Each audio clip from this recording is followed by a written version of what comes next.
nagkikita pala tayo.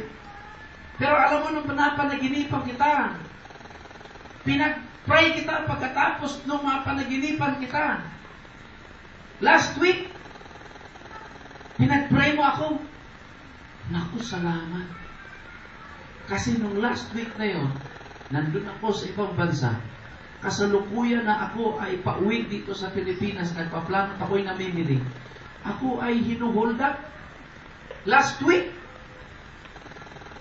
Pero may biglang mga pulis na dumating habang ako'y hinuhold up. Sabi ng pulis, mahal ka talaga ng Diyos.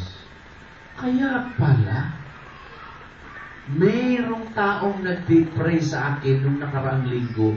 Kaya nung habang may nangyayari sa akin, may mga pulis na pinadala ang Panginoon. Amen.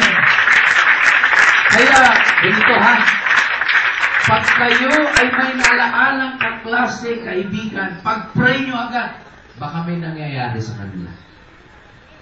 Kaya sabi diyan, tandaan ninyo, anumang ipagbawal ninyo dito sa lupa ay ipagbabawal sa langit.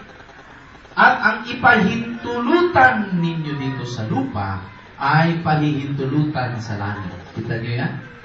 Anong gusto mong pahintulutan sa bahay nyo? Blessings, pasok. Sakit, labas. Ganyan.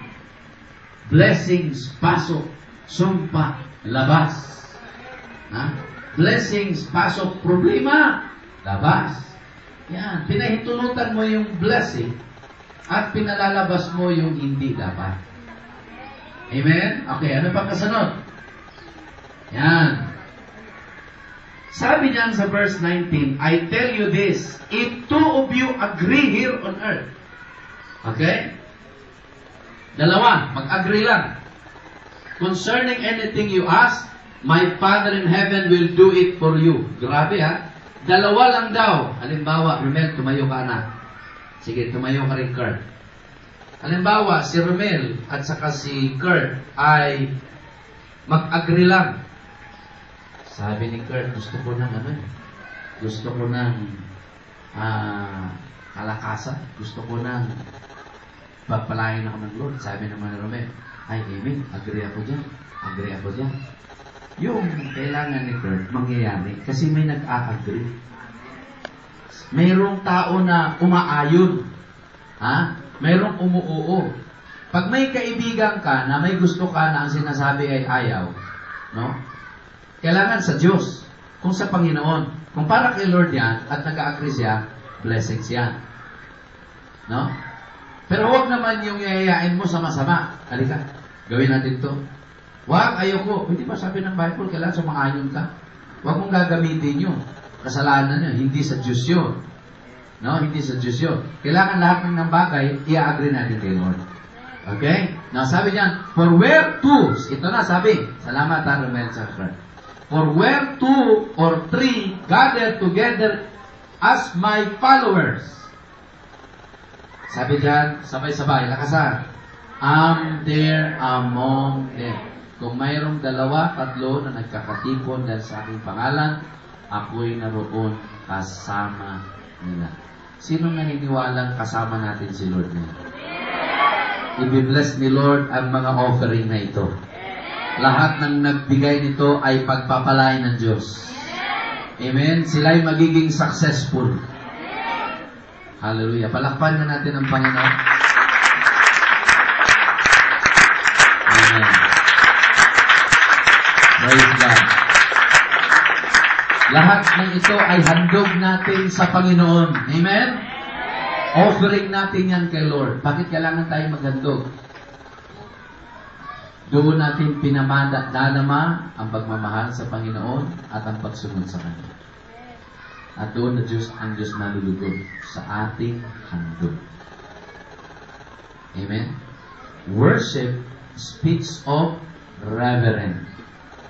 Halimbawa, anak, di ba? Yang katabi mong nananahimik, hayaan mo siya makinig. Kasi habang inaabala mo ang kanyang pandinig, imbis na maunawaan niya yung mensahe ng Diyos, lalagpas eh. Kasi yung attention niya, nakuha mo. No? Oh, tanggalin mo na yung kamay mo. No? Ibig sabihin, umupo ka na ng maayos. Ang ibig sabihin yan, worship din kay Lord yan. Amen? Worship din kay Lord. Alam niyo ba na ang pagsamba sa Panginoon ay hindi lang yung pakikinig natin sa nagsasalita ng mensahe ng Diyos. Maging ang ating mga sarili ay nagpapahayag, nagpapakita ng pagsamba sa Panginoon. Halimbawa kaya, kung pakainin ko kaya kayo ng hamburger,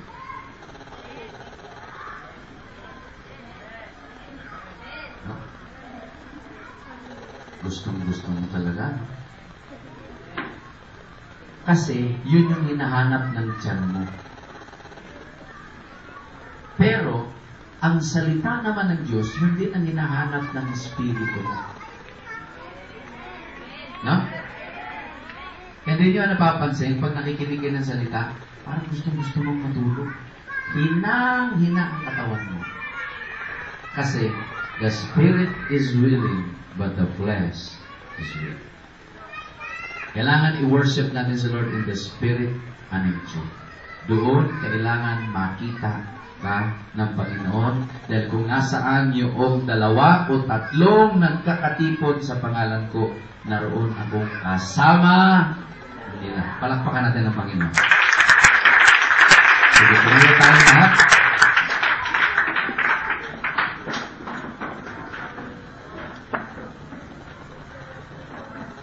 Ano kailangan natin gawin ngayon? I-honor si Lord. I-honor si God. Amen? Sinong naghandog nitong mga prutas na ito? 3rd year. Nasaan ang 3rd year? Lahat ng 3rd year pumunta sa harap. Sige. Ito ang harap sa akin.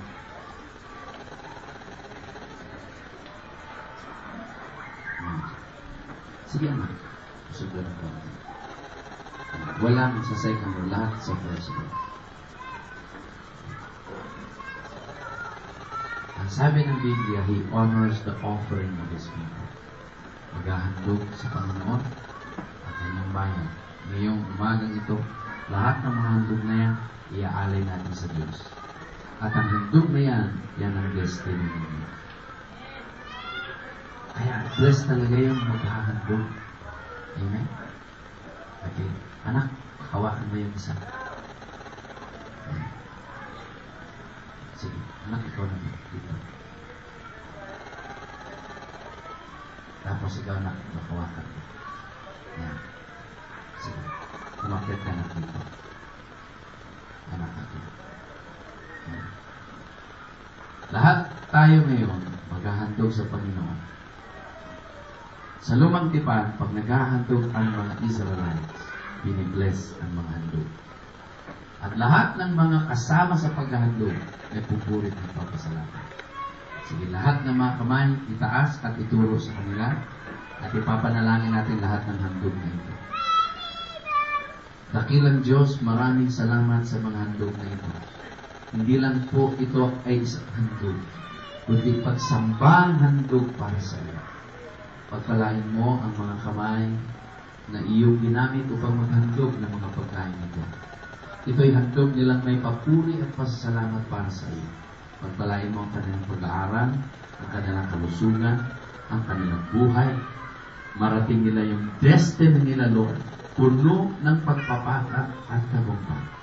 Pagpalain mo ang mga handog na ito sa iyong dakilang pangalan lamang, maluwalhati ka namin. Lahat ng mga handog namin ngayon, maluwalhati ka, Panginoon. Ibalik mo ito ng siksik, liglig, at umaapaw na mga pagpapala sa kanilang mga buhay. Purihin ka, dakilang Diyos, sa iyong kabutihan, sa iyong kadakilaan, sa pangalan ni Kristo Jesus. Bless the work of their hand. Bless the work of their family. Bless their work of their father. I declare excellence and favor of the living God.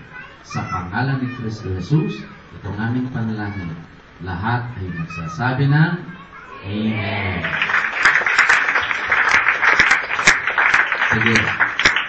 Ilagay nyo na, anak, Diyan muna. Lahat ng 30th, I declare the blessings of the Lord make your life rich and adds no sorrow with it. In Jesus' name, Amen. Lahat tayo mag-offering. Maghahandog naman tayo, mag-offering tayo. Gagawin natin ito lagi pag tayo nag-chapel hour para tayo may gesture sa Panginoon. Amen? Gagawin natin pag naghandog, pila-pila. Amen? Sisimula sa unang row, second row, third row. Amen? Okay. Sige na anak, ilagay mo na dyan. Okay, bumalik